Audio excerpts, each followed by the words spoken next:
All right. Hello, hello, everyone. My name is Gabrielle. Welcome to a brand new episode of Hot Topics. This is the show where we talk that real talk about things that are happening in education, employment, mental health, physical health, social services, or anything else that is steamy. I am I know I always say that I'm excited about my episodes, but today I am excited about this episode because we have a returning guest to the show, and it's been a while since I've seen her. So I'm honored that she has returned to the hot seat. She's returned to Hot Topics, and she's going to talk about something that is near and dear to her heart. And I am honored that she has chosen Hot Topics as that platform. So, with that said, let's get right into it. So, today's topic is let me get my banner.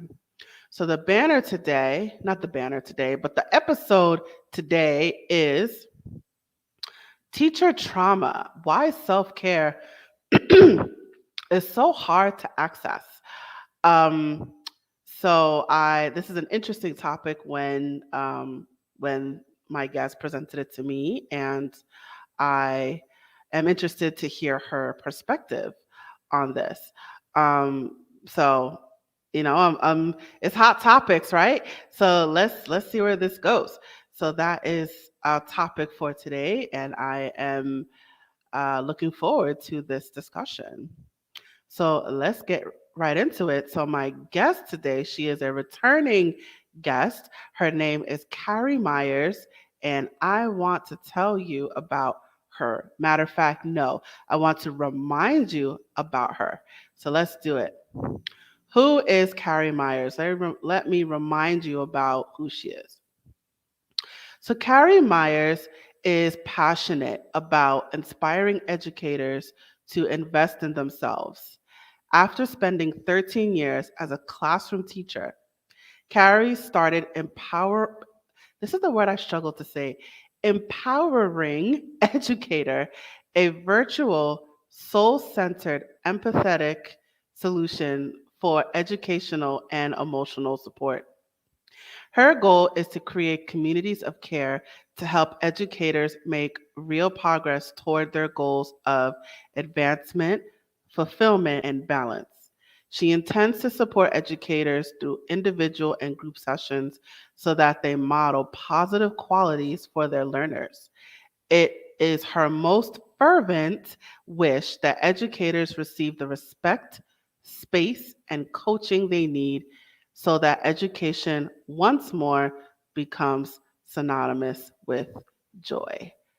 Fabulous. All right. So without further ado, I'm going to bring Carrie to the stage. Hey, how you doing today? Hi, Gabrielle. I am well, thank you. It's so neat because I didn't update my bio for you, but it's nice that that still resonates with all the things that I'm still trying to do. Oh, okay. What are you doing now? What's different? I don't know if anything's really different. I've just learned a lot more since we've last talked, and I think that's what I'm really excited to get into because yes, my backstory of having left the classroom and of wanting education to be synonymous with joy is of course still forefront, but I'm really understanding more clearly the barriers to accessing that joy, which is basically what the topic is today. All right, so let's get right into it. I'm going to hand over the baton and I'm going to let you just dive right in.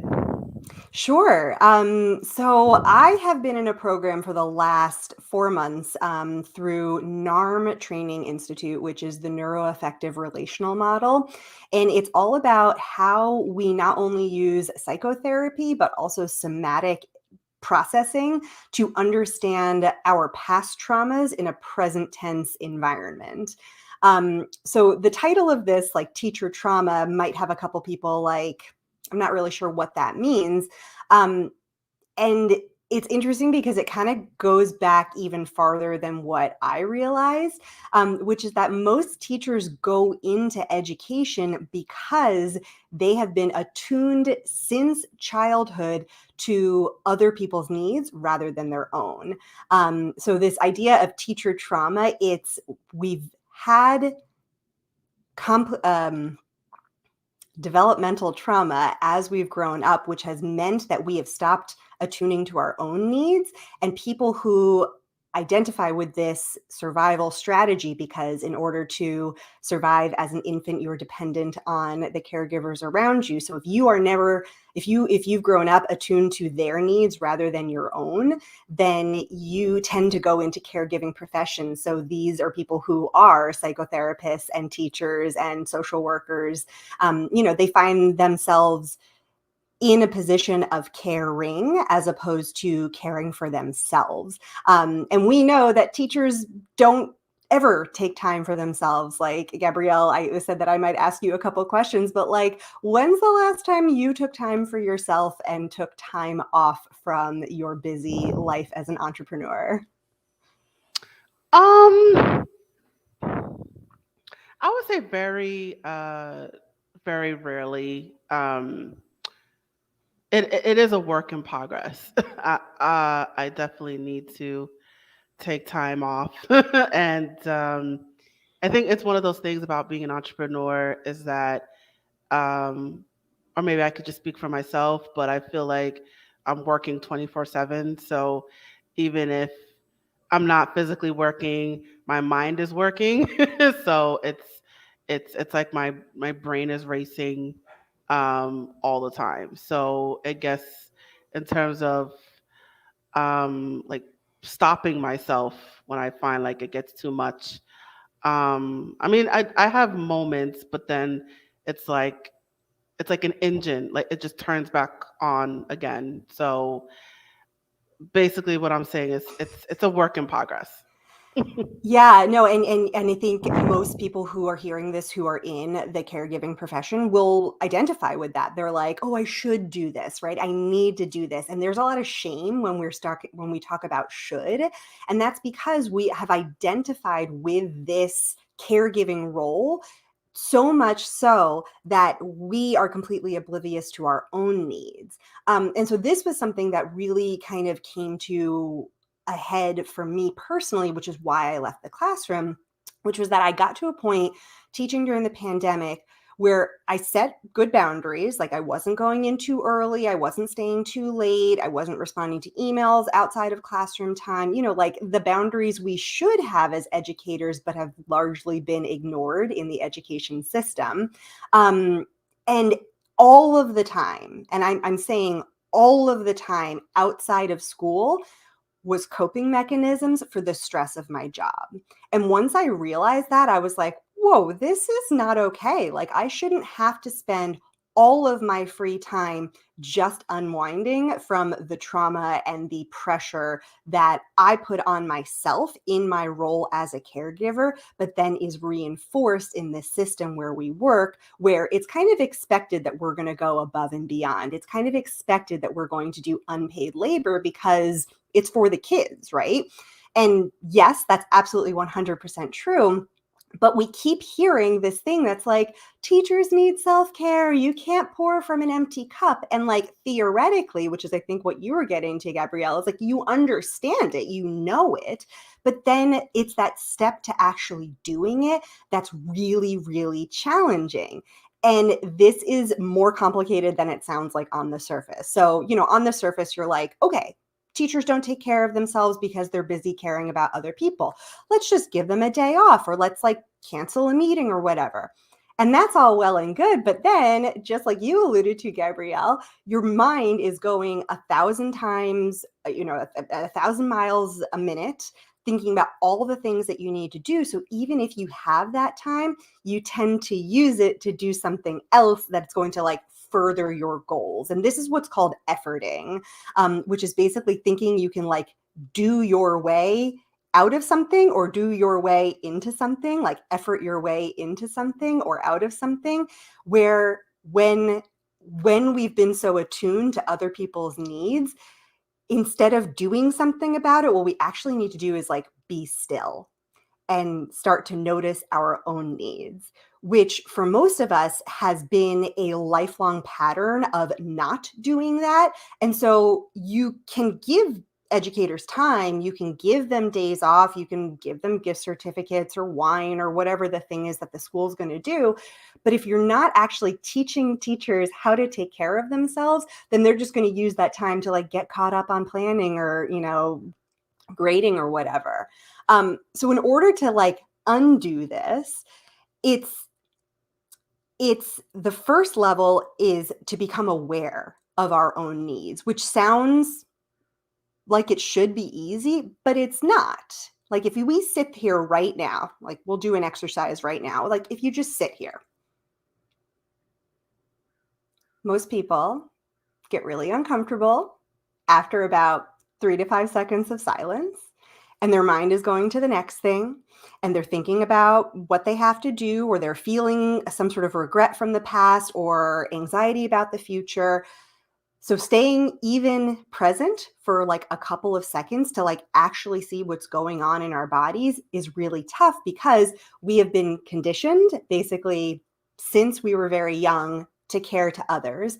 And then we were working in an education system or existing in this system of capitalism that is based on productivity. Your worth is assigned to what you produce. And rather than efforting your way to self-care, what you actually need to do is be still and step back and quiet your mind from all of those other distractions and ideas of efforting. So that's the first step, which already is really challenging. Like, Gabrielle, did you feel uncomfortable when I paused for 3 to 5 seconds just there? I did because um I have I studied mental health counseling, and one of the techniques that that I learned as a student was, using silence as a way to like break down people's walls, because people are uncomfortable with silence.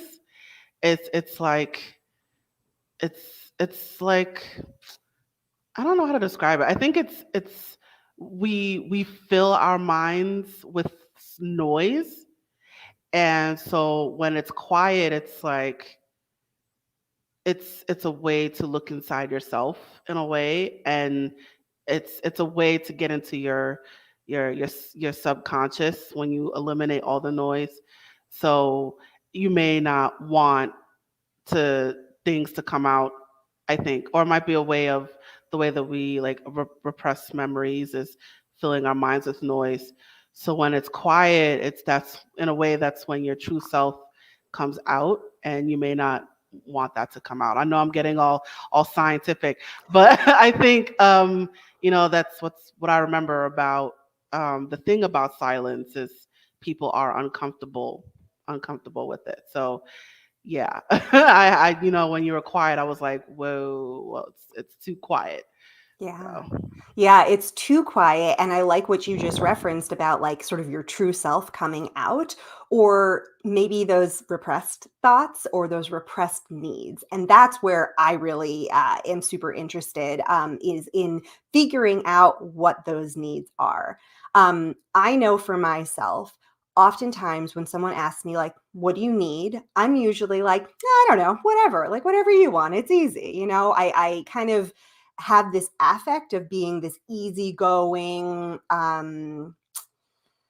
flexible, not a burden type of person, because I'm just easy to get along with. What that actually is a defense mechanism that I have built up since childhood to not express my needs. First of all, to not recognize them, to not accept them, and then not to express them.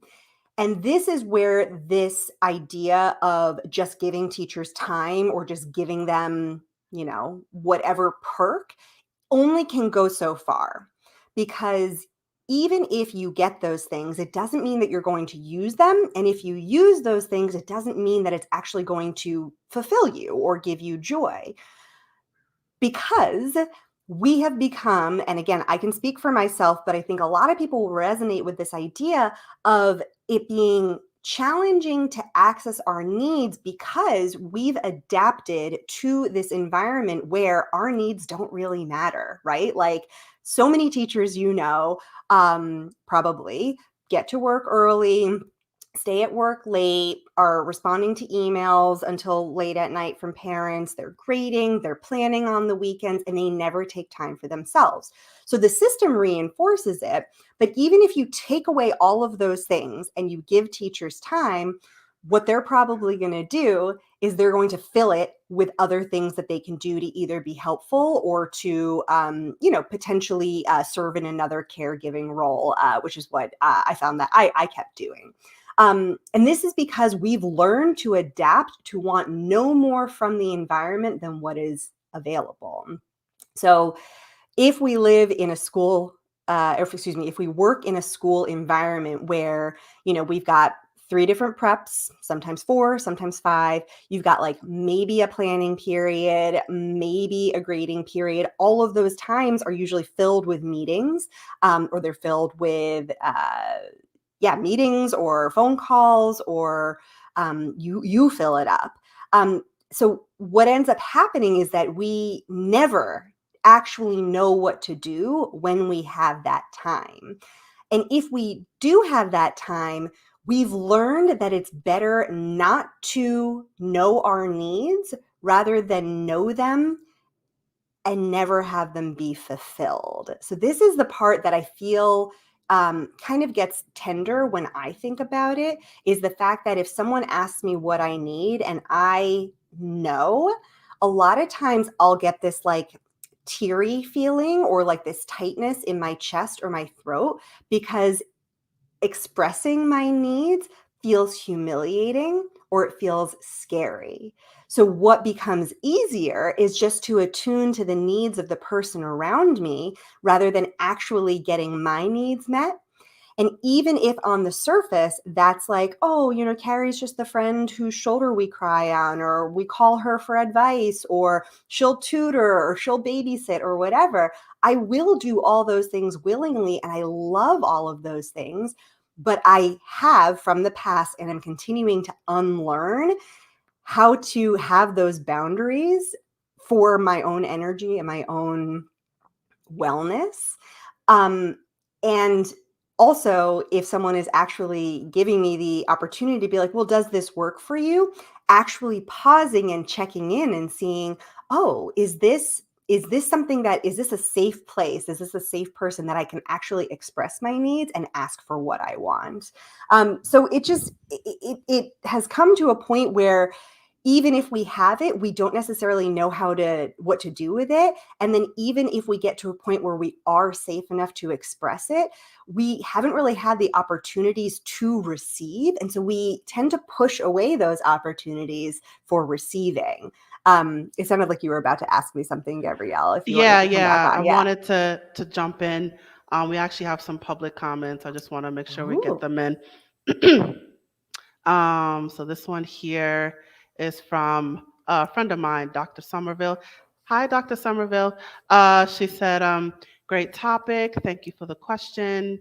I think it resonates with most of us. So I want to put that there. And the silence that you did, she said, wow, that is powerful. I work with families with special needs, and that pause is almost painful. It is really hard to have families understand the value of slowing down and allowing that processing time to happen. So I imagine that's a good point. It's this people with special needs. I imagine the silence is even worse for that population.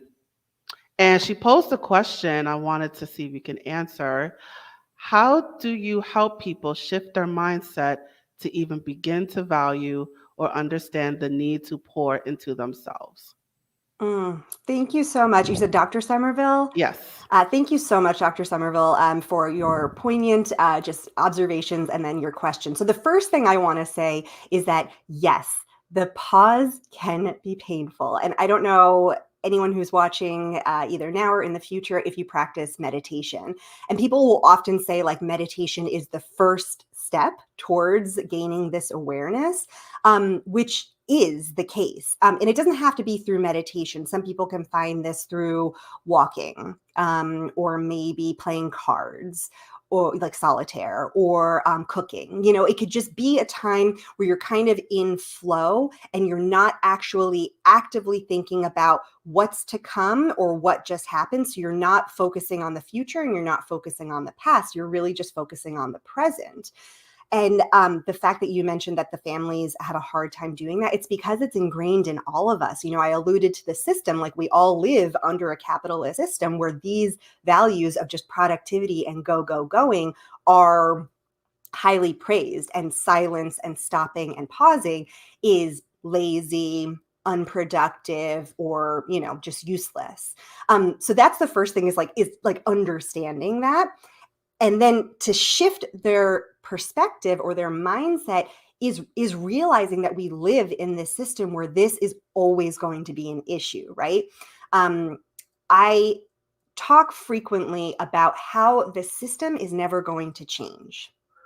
And that's a really sad reality, is to realize that teachers have often been expected to do the above and beyond for no extra pay, for no extra recognition, because it's for the good of the kids. And while we can feel that deep in our hearts, we also see educators are burning out of this profession at record rates right now. There are vacancies all over the country and all over the world. A lot of teachers are saying, like, I'm never going back to the classroom. And other teachers are taking leaves of absence just to take care of themselves. I actually had a colleague who she took a week off of school to get caught up on grading for the AP exams. She was burning out and she was burning herself out, and the school let her do that. But she didn't actually use the time for herself. So like, that's what I was saying before about if you take this time, you don't even know what to do with it. So to get educators to begin to shift their mindset is to recognize that they have needs. That's the first step, is to say, oh, I am a person. I'm not a productivity machine. I'm not a robot, even though we are often, as teachers or tutors or coaches or any sort of caregiver, a lot of times it's just about what you are instructing, and it's sort of a one-way street. But what I keep seeing is this is sort of a reciprocal giving and receiving that needs to happen.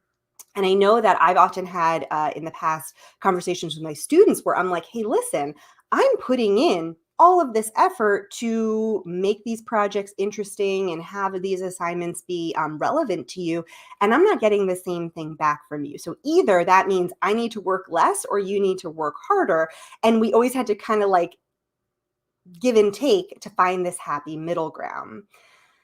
So to help people shift their mindset is to say, I have needs and I need to honor those needs in order to be able to do my job well. Because I think we are working from a scarcity mindset. We have too little time, too little resources, too little money, too little respect, etc., ad nauseum, to do the things that we want to do.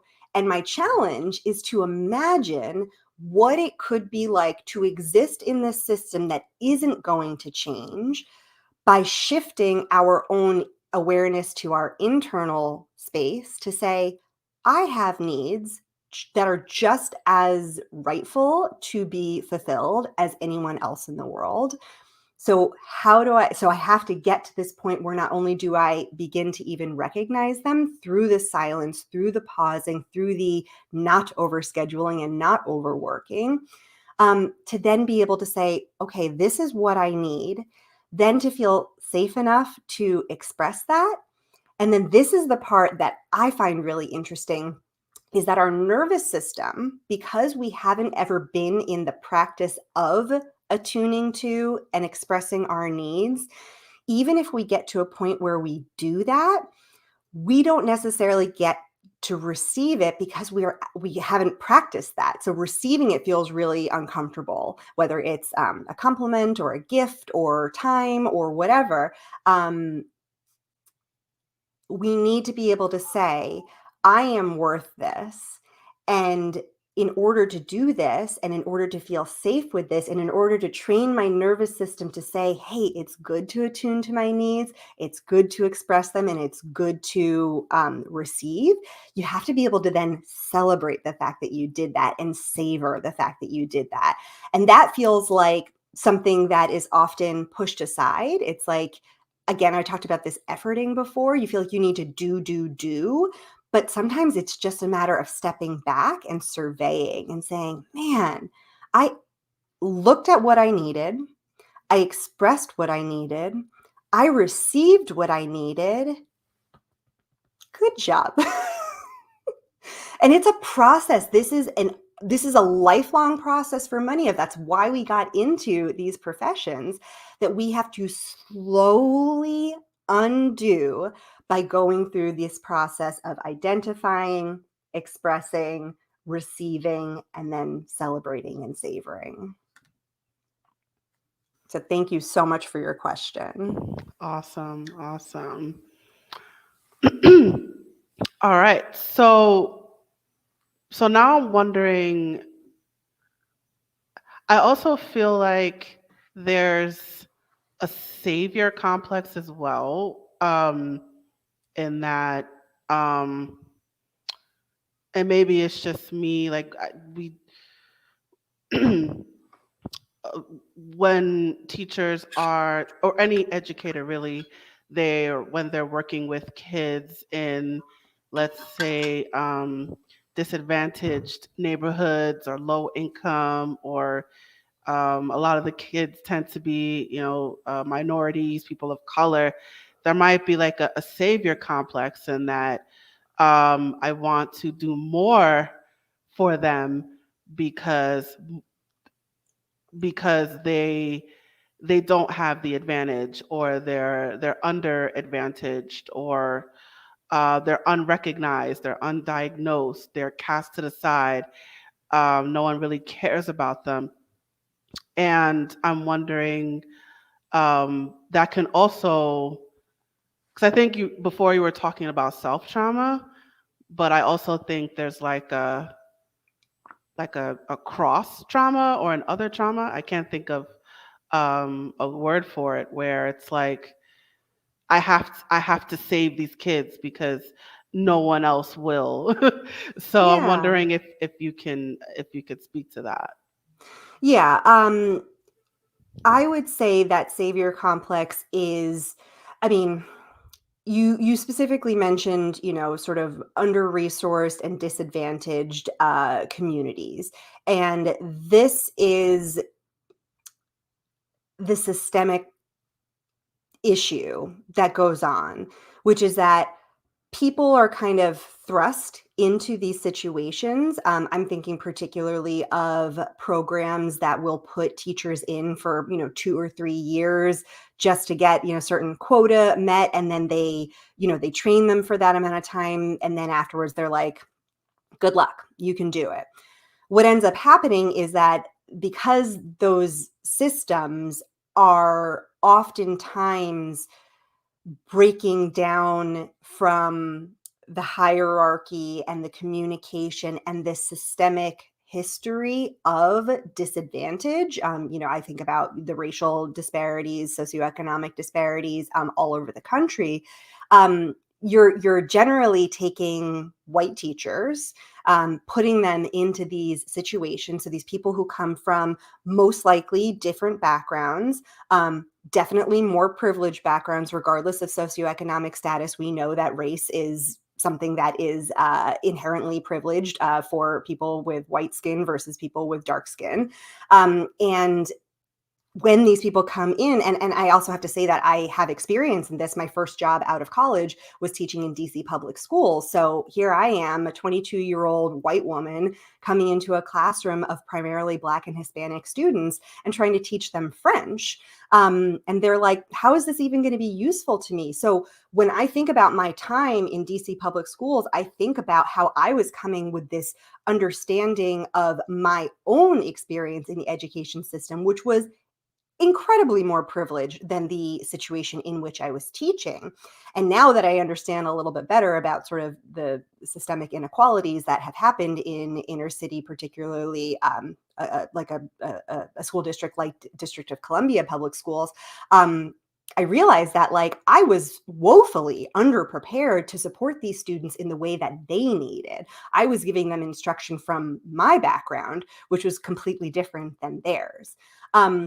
So, and I alluded to, programs like Teach for America, although I don't want to say that I have anything against that type of a program. But what ends up happening is that we kind of get this cycling of teachers who will be in there for 2 or 3 years. They do the best they can in that time, and then they burn themselves out trying to be this savior in this situation. And if I'm going to tie it back to sort of this idea of trauma and self-care, what I see as being possible is that when teachers go into these professions, whatever the situation is of the school in which they work, um, we're so used to overworking and overcommitting and overpromising that becomes the norm. And then your students are seeing an over-caffeinated, under-rested, overworked, burnt out person in front of them. And then they're just saying to themselves, all right, I just got to get the work to get the A, and then I move on. And it becomes like this assembly line.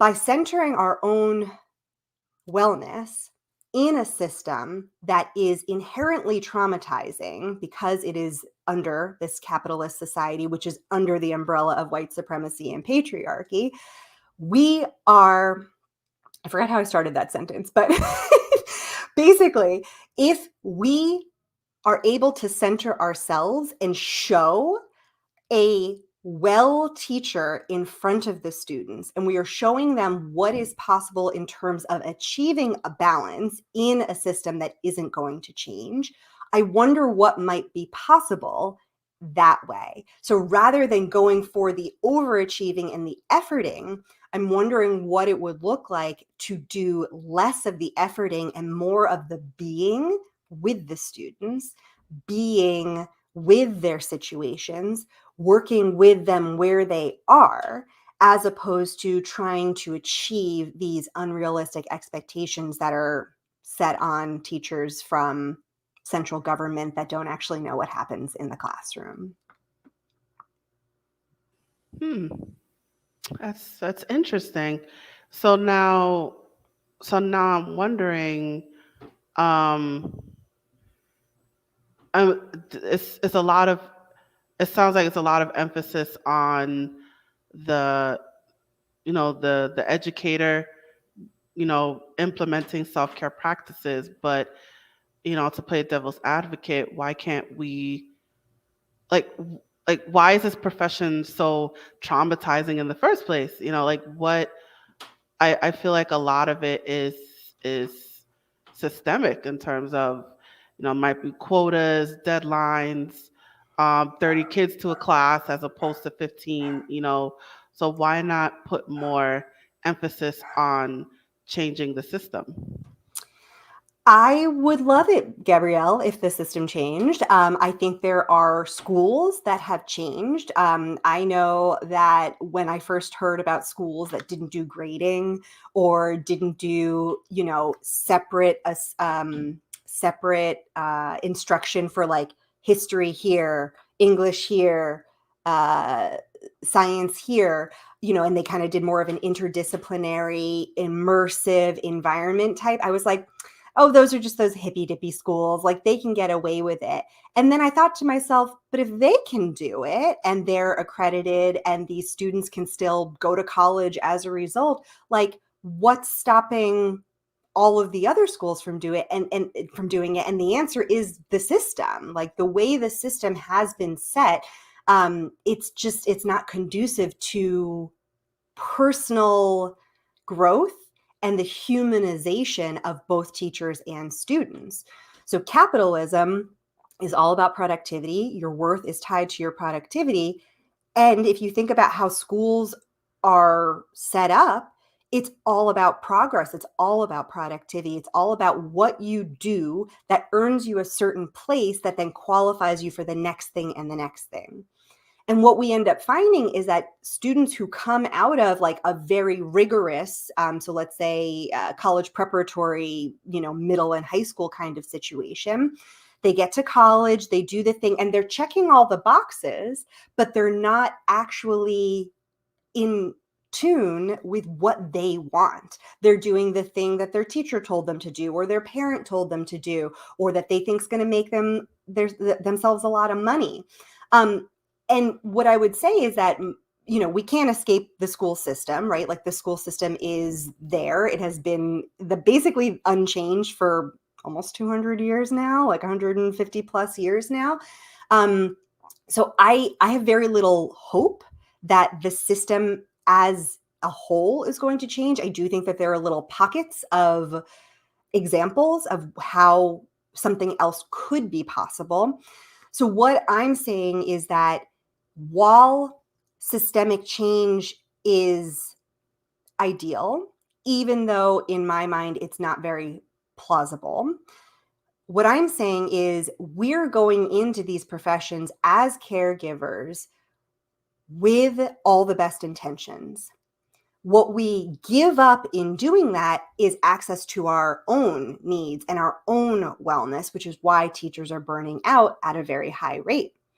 So when I think about systemic change, I think about how can I exist as a member of this system, one who has been educated by the system and now is in turn educating.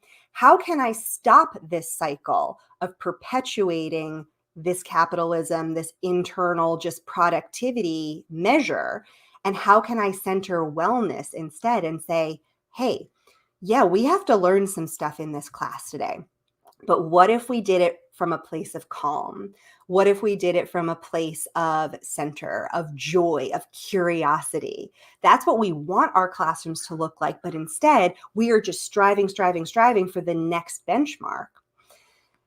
And that's what's perpetuating the systemic change. So if we can exist and work in this system that I don't believe is going to change on a large scale, what might be possible for my classroom if I show up well rested, not over caffeinated, centered? We engage the students in centering activities, in calming activities, and at the very top of the show, Gabrielle, you mentioned sort of mental wellness, emotional, physical, spiritual, social. All of these are important parts of what make humans humans, and we spent so much of our time as teachers just in the mind. We ignore our body's needs. I mean, how many teachers do you know who never pee during the day, right? Or they don't drink water during the day so they don't have to pee during the day, or they work throughout their entire lunch, or name it, just keep going, like, right? This is what ends up happening to teachers. And the antidote to all of that is to actually sit with ourselves and ask, like, how's my body feeling right now? Okay, maybe I'm a little hungry. Oh, I'm definitely thirsty. And then you take care of those needs.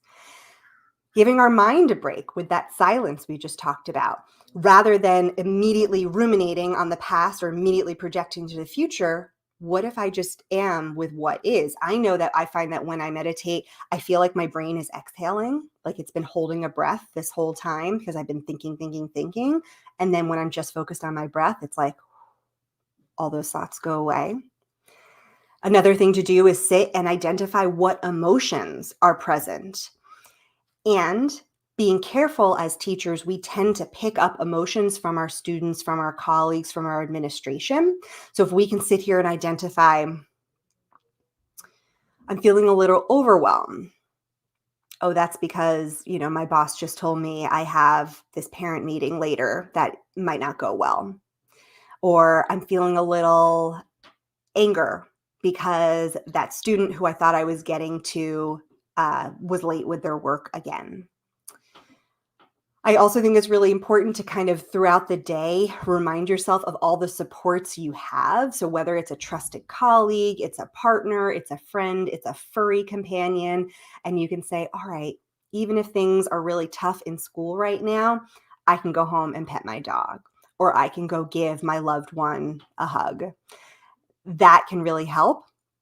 And then I think kind of going back to the idea of the systemic change, I think pausing and reminding ourselves what our work as educators means in the grand scheme of things. Like, what place does this hold in my larger vision for why I'm here? Spirituality might not be a word that a lot of people resonate with, but it's basically just how you feel you play a role in the larger scheme of things. And education is a really powerful place to make a lasting impact. And what I would love to see is more teachers who say, what if my impact wasn't just getting all my students to A's or B's? What if my impact was being and being present with them and being a well person and seeing how that affects them, how that affects their parents, how that affects their siblings, how that affects the school community, and you just see that ripple effect continuing. Mm. It sounds like it's counterintuitive in a way, in that um, we feel we have to work more to achieve more, but it's actually the opposite, in that we should work less, or less is more. That's what I'm trying to say. I'm trying to be poetic here. That if if we work less, we can achieve more. Is that is that along the lines of what you're saying? Working and less and more still come from kind of this idea of efforting and of scarcity, where we're saying we don't have enough or we're not doing enough. I think to phrase it differently, I think just being more is more.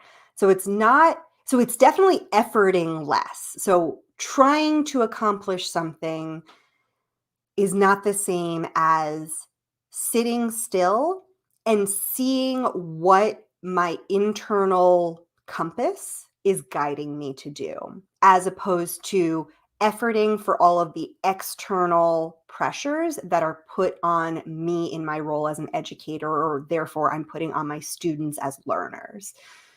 So if I can come from a place of, I'm not striving, I'm not grasping, I'm not perpetuating this cycle of do, but I'm instead saying, hey, we are in this class together.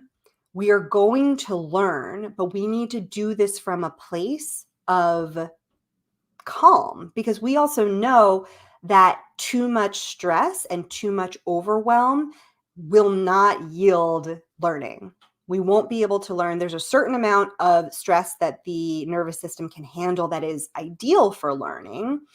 But if we are in these perpetually stressed out states, which many of us are in, both as students and teachers during this pandemic, but also before, that now we have to figure out how to be in this system, or else all these teachers are going to end up leaving, which is happening, unfortunately. So it's not necessarily doing, it's being present with what is and meeting our students where they are. And if we do that from a place of internal groundedness and awareness and empathy for what our students are going through and what we have perpetuated onto them, then we can actually do more. And it's not because we're efforting more, it's because We're doing this from a place of calm and from a place of accessing what we need, which might be less time doing practice problems in class. It might just be we need to talk through things a little bit more. It might be, differentiating outcomes or outputs for projects, so that way students who have different skill levels or needs are able to express things differently, rather than just assuming everyone can write a 5-page paper or everyone can do a verbal presentation of 5 minutes. Like, that's not the same. Not everyone can do that. And in order to learn, you have to learn from a place of calm, and you have to know how to express from a place of calm. This is very interesting. It's a lot to think about. And I would love to continue this conversation, but we got to start to wind things down. So, do you have any uh, words of wisdom that you'd like to share at this point? Any final advice that you'd like to share? Yeah, I would just say for teachers who are listening, who are the type of teachers who go above and beyond, you're getting there early, you're leaving late, you are scheduling during your planning period, you're grading on the weekends. I just would love it if you thought to yourself, I'm doing all of this, I'm efforting in all of this way. And what is it that I'm getting in return from my students? And if there is an inequity there, what I encourage you to do is to pause and think about what are the most essential things that you need to do as an educator.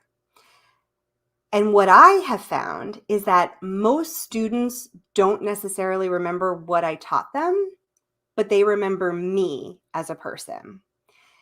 And if you are the type of person who makes an impact on students, I want you to think about what it could be like to do that from a place of non-efforting and from a place of stillness and from a place of thinking about your own needs and then modeling that for your students. Because if you can model balance and fulfillment and joy and curiosity, you are going to have a more lasting impact on your students than all of the hours outside of school that you are putting into it. So I just want to offer that this is a very challenging profession. Most of us went into it because we were used to attuning to other people's needs. And so it's not our fault that we have a hard time accessing our own needs. But I want us to think about what could be possible to exist in this system exactly as it is, but to do so from a place of curiosity and fulfillment and joy.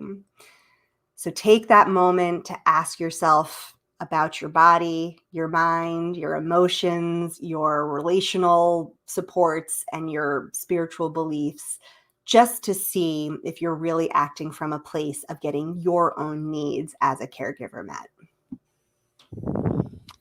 Awesome. Thank you so much, Carrie. And I just wanted to share this comment. It's on my personal profile. I can't put it up here, but basically it just says, "Thank you for this. This is great." So this topic is actually getting some positive feedback. All right. So, Carrie, thank you so much for joining me today. Let me put up your banner. Yes, and I will be. Are you about to ask me what I'm going to be doing next? Yeah, but hold on, I gotta do my little spiel first. But yes, so you guys, Carrie is all over social media, as you can see. I encourage you to follow her.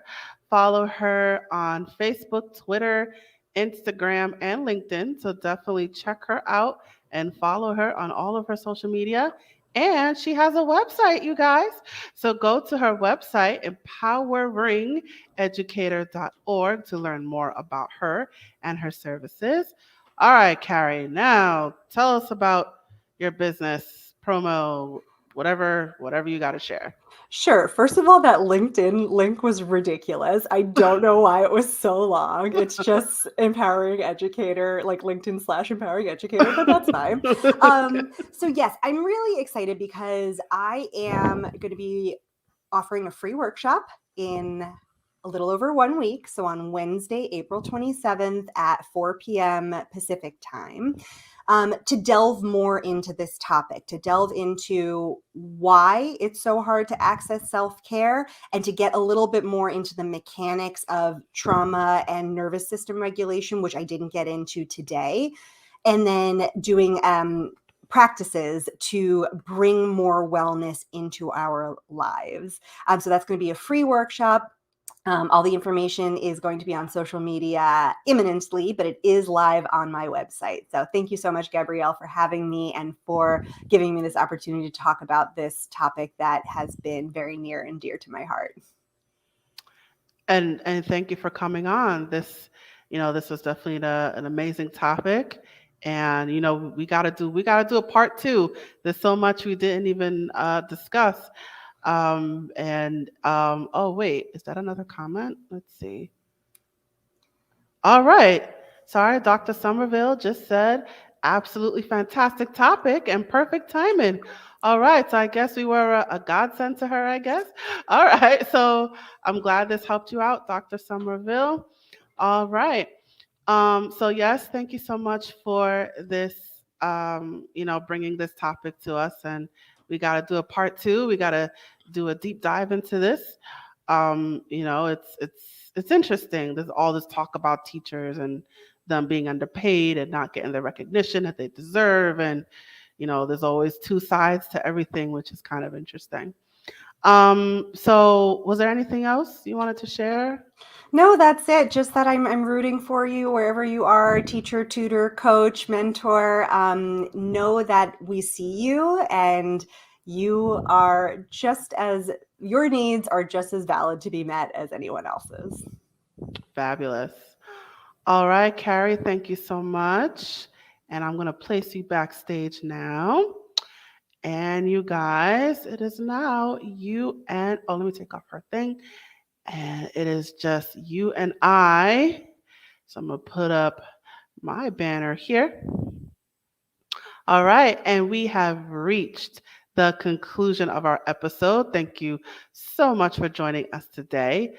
So wherever you are watching this right now, whether that's Facebook, YouTube, Twitter, at some point I'll get to Instagram, or if you're watching this on our website, please check out our platforms for more videos and clips, and don't forget to follow us.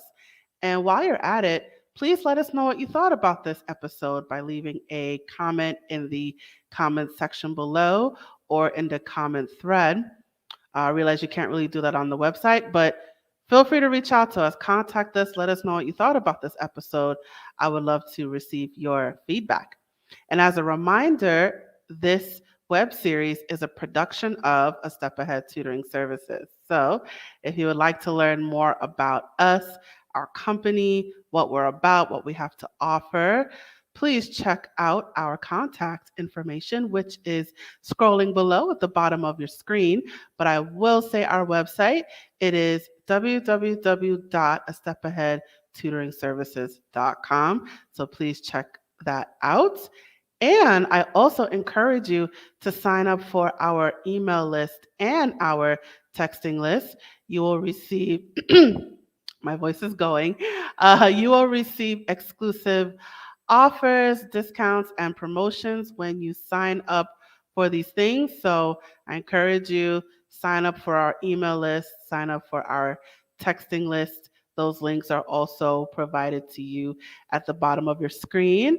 And for those of you watching this on our YouTube channel, all of this information is provided in the description. Okay, I'm just going to share this final message before we officially close. Hey there, have you heard of us? We're a small team of tutors here at A Step Ahead Tutoring Services. We believe that education and information should be accessible to everyone, regardless of income, race, or creed.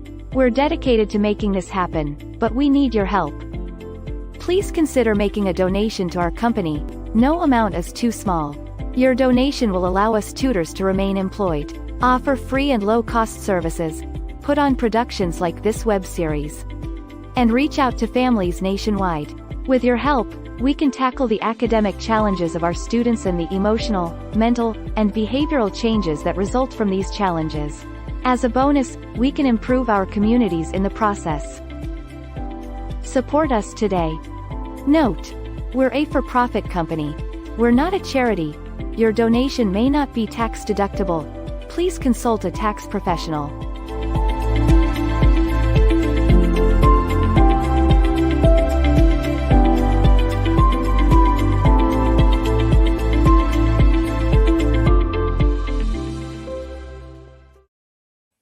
All right, you guys, thank you so much for joining us, and I look forward to seeing you at the next episode.